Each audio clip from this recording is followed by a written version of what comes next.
အားလုံးပဲမင်္ဂလာပါအခုညနေမှာမနက်ပိုင်းပုံစီပြပွဲရိုက်ပြီးတော့ညနေပိုင်းမော်ဒယ်နဲ့ရိုက်ဖို့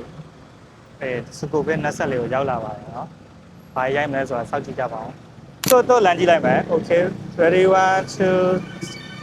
3 Okay ကိုတေကို ဟုတ်စင်ပြေပါလား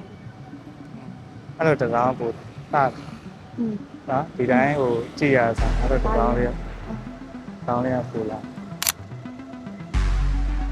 Okay Okay out there အဲ့တိုင်းလေးပဲ ready 1 2 3 Hello Okay ready 1 2 3 ready 1 2 3အဲ့မျက်လုံးလေးကိုအပေါ်ရမ်းမရောက်ပဲနည်းနည်းလေးချတာ Okay ready 1 2 3 Okay လက်ကိုခုနကနည်းနည်းလေးတင်တာဟုတ်ဒီတိုင်းဒီလိုလေးပဲဖိုင်နာလေးမှာပဲလက်ကိုဒီလာတော့ Okay Okay ဒီလိုကြည့်မယ် ready 1 2 3ခါနော်ကျဲမယ် ready 1 2 3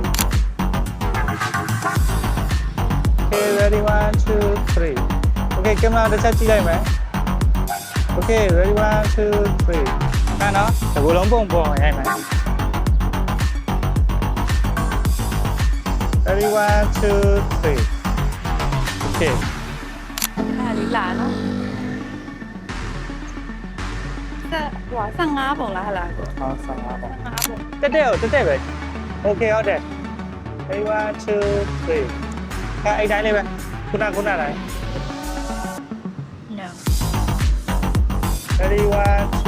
3 ready 1 2 3အဲ့ဒါဟိုးပဲရှိတယ်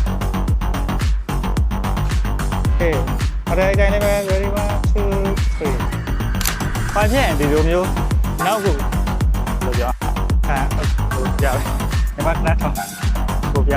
ဒီနေ့တက်ကိုဖြေရဒီရောဒီ6လေးကိုကန်